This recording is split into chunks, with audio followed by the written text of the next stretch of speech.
দুরুদের মধ্যে অনেক ফজিলত, ঠিক কিনা বলেন? ঠিক কিনা? আপনারা কি দুরুদ পড়তে রাজি আছেন? কারা কারা রাজি? তো হাত তুলে আল্লাহকে দেখা। আল্লাহ তুমি কবুল করো, মঞ্জুর করো। বলুন আল্লাহুম্মা আমিন, বলুন আল্লাহুম্মা আমিন। কতবার পড়বেন দুরূদ শরীফ দৈনিক? জানতে ইচ্ছা করে? যতবার পারবেন পড়বেন। যার যতটুকু ক্ষমতায় কুলায়, স্বাস্থ্যে কুলায়, সময়ে কুলায়, এতটুকু পড়বেন। তবে যতটুকু পারেন ততটুকু পড়বেন, ঠিক কিনা বলেন? একবার নবীর দরবারে উবাই ইবনে কাব হাজির হয়ে গেল। আল্লাহর রসুলের সামনে বিশাল বড় একটা পর্চা লিস্টি দিয়ে দিল। ও দয়াল নবী, দেখেন আমি সারা দিন এবং সারা রাত কি আমল করি। আল্লাহর হাবিব দেখলেন তার আমলের মধ্যে নামাজ আছে, রোজা আছে, তার আমলের মধ্যে দান আছে, সদকা আছে। আল্লাহর হাবিব দেখলেন তার আমলের মধ্যে জিকির আছে, কিন্তু তার আমলের লিস্টের মধ্যে রাসূলের দুরূদ শরীফ নাই। আমার নবী, দয়াল নবী সাল্লাল্লাহু আলাইহি সাল্লামের চেহারাটা লাল হয়ে গেল। সাহাবী উবাই ইবনে কাব বুঝতে পারলেন আমার এই আমলের লিস্ট দেখে রাসূল খুশি হতে পারেন নাই, মনে হয় আমার কোনো একটা আমল বাদ পড়ে গেছে। ডাক দিয়ে বললেন, ইয়া রাসূলুল্লাহি সাল্লাল্লাহু আলাইহি ওয়াসাল্লাম, বুঝলাম না, আমি বুঝতে পারলাম না কোন আমলটা আমার বাদ পড়ে গেল। আল্লাহর হাবিব বললেন, সাহাবীরে, ও উবাই ইবনে কাব, তুমি কি তোমার লিস্টের মধ্যে, আমলের মধ্যে আমার দুরূদ শরীফটা রাখো না? সাহাবী উবাই ইবনে কাব বললেন, ইয়া রাসূলুল্লাহি সাল্লাল্লাহু আলাইহি সাল্লাম, এখনো আমার লিস্টের মধ্যে আপনার দুরূদ আমি ঢুকাইতে পারি নাই। আল্লাহর হাবিবের চেহারাটা মলিন হয়ে গেল। উবাই ইবনে কাব বলে, ইয়া রাসূলুল্লাহি সাল্লাল্লাহু আলাইহি সাল্লাম, এখন থেকে আমি ওয়াদা করলাম, আমি প্রতিজ্ঞা করলাম, প্রতিদিন আপনার উপরে কিছুক্ষণ দুরূদ পড়ব। আল্লাহর রাসূল বললেন, পড়ো, বেশি বেশি পড়ো। উবাই ইবনে কাব বলে, ইয়া রাসূলুল্লাহ সাল্লাল্লাহু আলাইহি সাল্লাম, সারা দিন এবং রাতকে 4 ভাগ করে আমি 1 ভাগ দুরূদ পড়ব। আল্লাহর রাসূল বললেন, হে উবাই ইবনে কাব, এর চেয়ে বেশি পড়লে তোমার জন্য ভালো হবে। সাহাবী উবাই ইবনে কাব বুঝতে পারলেন বাড়াইলে নবী খুশি। নবীজি, ও আমার নবী, আমি অর্ধেক পড়ব। আল্লাহ রাসূল বললেন, বাড়াইলে তোমার জন্য ভালো হবে। সাহাবা উবাই ইবনে কাব বললেন, ইয়া রাসূলুল্লাহি সাল্লাল্লাহু আলাইহি সাল্লাম, 3 ভাগ পড়ব। তারপর আল্লাহ রাসূল বললেন, এর চেয়ে বেশি পড়লে তোমার জন্য ভালো হবে। উবাই ইবনে কাব ডাক দিয়ে কয়, ইয়া রাসূলুল্লাহি সাল্লাল্লাহু আলাইহি সাল্লাম, বুঝতে পেরেছি বেশি দুরূদ পড়লে আপনি বড় পছন্দ করেন, ভালোবাসেন। আমি চিন্তা করেছি ফরজিয়াতগুলি আদায় করার পরে শুধুমাত্র আপনার উপরে দুরূদ পড়তেই থাকবো। বলেন সুবহানাল্লাহ। আমার দয়াল নবী একটা মুস্কি হাসি দিলেন, বললেন, হে রে উবাই, ইজানি আকফি হাম্মাকা ওয়া ইউকাফিরু লাকা যামবাকা। ও আমার সাহাবী উবাই, তুমি এইভাবে দুরূদ শরীফ পড়তে পারো, তোমার দুনিয়ার কোনো চিন্তা থাকবে না এবং তোমার জীবনের গুনাহ আমার আল্লাহ মাফ করে দিবে। বোঝা গেল আমার ভাইয়েরা, আল্লাহর হাবিব নূর নবী আমার সাল্লাল্লাহু আলাইহি সাল্লামের জন্য দুরূদ যত বেশি পড়ব তিনি তত বেশি খুশি হবে। তিনি যার উপরে যত বেশি খুশি হবে আল্লাহ তার উপর খুশি হবে, ঠিক কিনা? তার মরণ কষ্ট হবে না, তার কবরে কোনো কষ্ট আসবে না, তার জান্নাতে যেতে কোনো প্রকার বাধা বিপত্তি সামনে আসবে না, ঠিক কিনা বলেন? এই আমলটা করতে রাজি আছেন? যারা এই আমল করে তারা দুনিয়ার শান্তি, আখেরাতের শান্তি, দুনিয়ার মুসিবত, আখেরাতের মুসিবত থেকে তারা হেফাজতে থাকে। বলেন সুবহানাল্লাহ। আমরা যখন দুরূদ পড়ি, এই দুরূদটা, আমাদের এই দুরূদটা বাংলার জমিনে থাকে না, জালকুড়ির জমিনে দুরূদ পড়লে জালকুড়ি থাকবে না। এই দুরূদটা মদিনাতুল মুনাওয়ারা পৌঁছতে 1 সেকেন্ড সময়ও লাগবে না। হাদিসে পাকের মধ্যে এসেছে, আল্লাহর নবী বলেছেন ইন্না লিল্লাহি মালাইকাতান সাইয়াহিনা ফিল আরদ ইউবাল্লিগুনা আন উম্মাতিস সালাম। ও দুনিয়ার মানুষেরা রে, আল্লাহর একদল নূরের ফেরেশতা আছে যারা দুনিয়ায় দুরূদ এবং সালাম পড়ে এক সেকেন্ডে এক মুহূর্তে সালাম মদিনায় পৌঁছায়া দেয়। এটা তো একটা হাদিস হচ্ছে ফেরেশতারা পৌঁছায়া দেয়, কিন্তু আমাদের বিশ্বাস হচ্ছে আমরা যেই জায়গায় দুরূদ পড়ি আল্লাহর রাসূল রওজা পাক থেকে ওই জায়গাটাও দেখে, যে পড়ে তাকেও দেখে, তার বাবাকেও চিনতে পারে, ঠিক না বলেন? সম্মানিত হাজিরিন, সম্মানিত মুসলমান ভাইয়েরা, এই ঝালকুড়ির 10 তলায় ওঠে যদি আপনি চতুর্দিকে তাকান তাহলে বহুত বাড়িঘর একসাথে আপনি দেখতে পাবেন, ঠিক না? 10 তলার উপরে উঠলে পুরাটা ঝালকুড়ি এক নজরে আপনি দেখতে পারবেন। আল্লাহর রাসূলকে আল্লাহ পাক এমন এক আলিশান উঁচু জায়গার মধ্যে রেখেছেন, আমার দয়াল নবী সাল্লাল্লাহু আলাইহি সাল্লাম সেখান থেকে সারা পৃথিবী সব কিছু দেখতে পায়। বলেন সুবহান। আল্লাহ রাসূলকে আমরা সালামও দেই, দুরূদও পড়ি, সালামও দেই।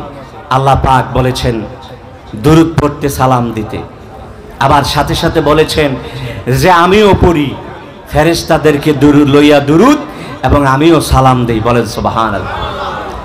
আল্লাহ পাক বলেছেন ইয়া আইয়ুহাল্লাযীনা আমানু সাল্লু আলাইহি ওয়া সাল্লিমু তাসলিমা।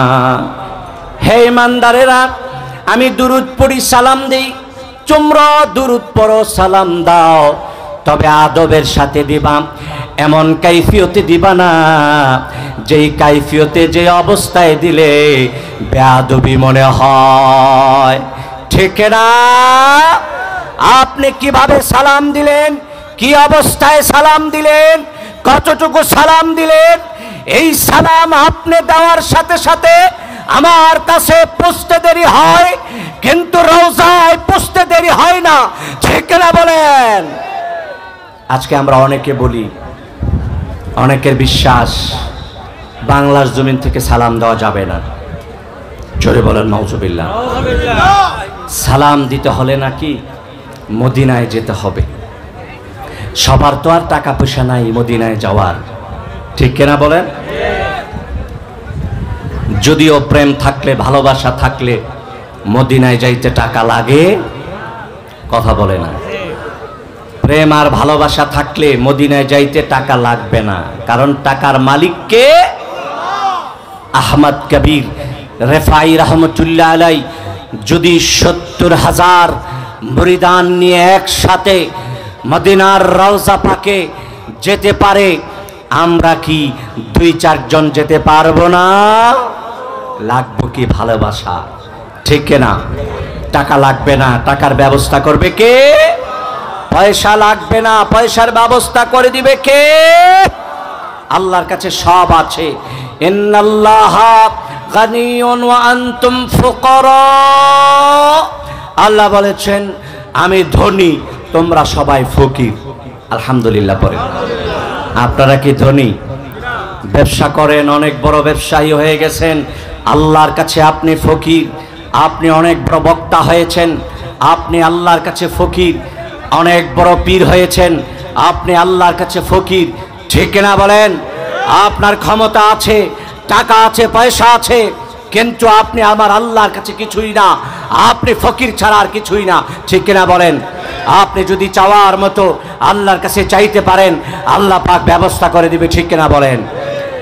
সম্মানিত হাজিরিন, আমরা যখন দুরূদ ও সালাম পড়ি, আমরা যখন রাসূলকে সালাম দেই, তখন এই সালামটা রাসূলের রওজায় পৌঁছে যায়। অন্যদিকে আমার রাসূলও দেখতে পায় এই সালাম যে পৌঁছে নবীর দরবারে, তার প্রমাণ কত লাগবে আমাদের কাছে আছে, ঠিক না? একজন গরিব লোক, আমার রাসূলের উম্মত, আমার রাসূলের উম্মত, পাগল পারা উম্মত, গরিব, তার ঋণ হচ্ছে 500 দিরহাম। কত দিরহাম? আপনাদের কি কষ্ট হয়? আমি ছেড়ে দিব, অল্প সময়ের মধ্যে ছেড়ে দিচ্ছি ইনশাআল্লাহ।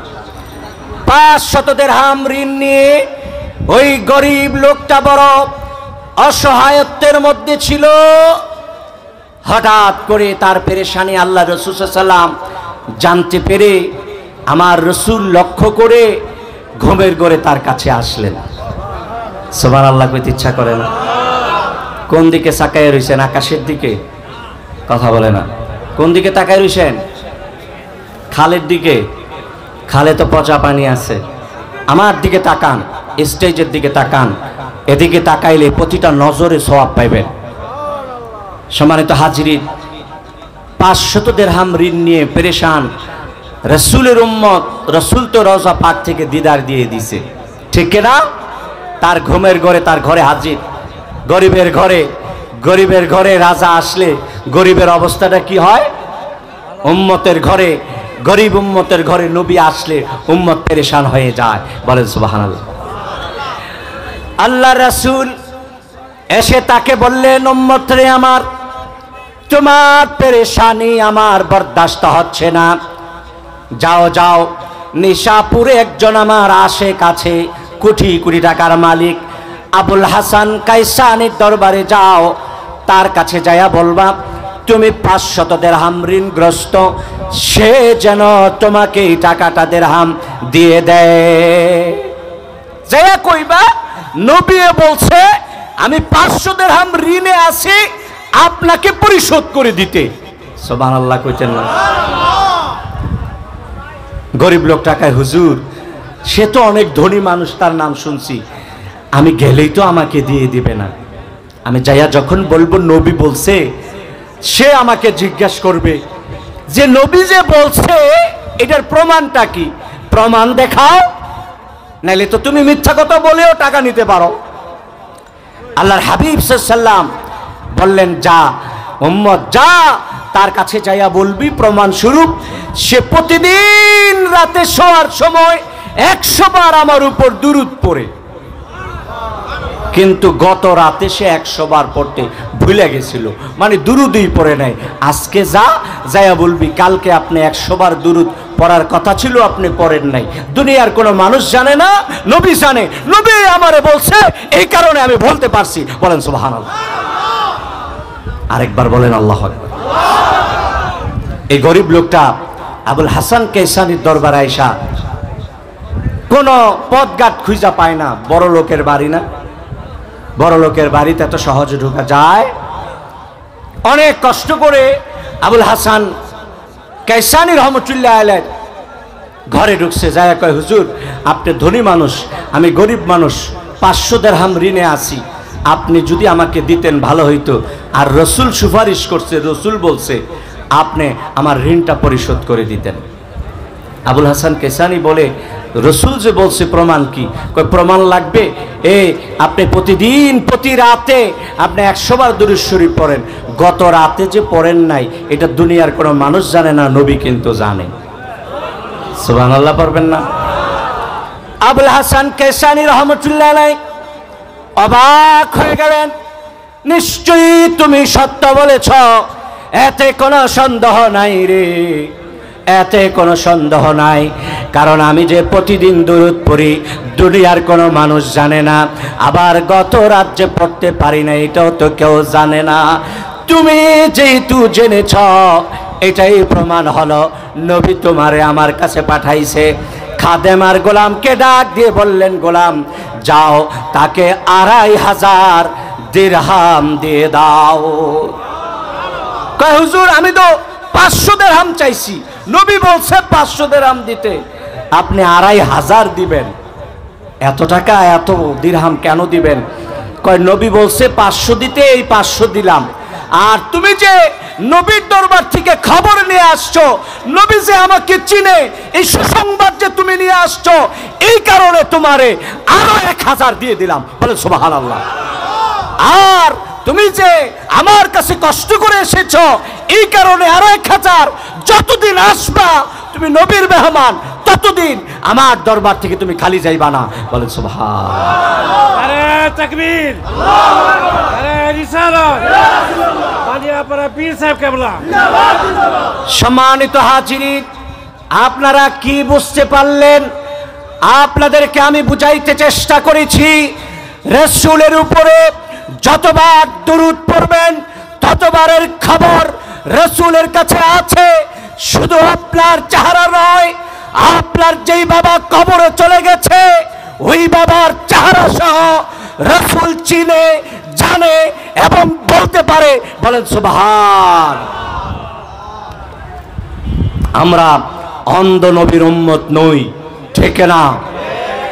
আমরা মরা নবীর উম্মত নই, ঠিক না? আমার নবী নিঃসন্দেহে সশরীরে রূহ নিয়ে রওজা শরীফে আছে, এই বিশ্বাস আমাদের আছে, ঠিক না? বলেন মুসলমান, হাত তুলে বলেন ঠিক না? আমরা রাসূলের সাচ্চা উম্মত, তবে রাসূলের সুন্নতের ইত্তেবা আমাদেরকে করতে হবে, ঠিক না? মনে কষ্ট গিয়েছে? আল্লাহ রাসূল বলেছেন, মান হাব্বা সুন্নতি ফাকাদ হাব্বানি ওয়া মান হাব্বানি কানা মাইয়া ফিল জান্নাহ। বলেন সুবহানাল্লাহ।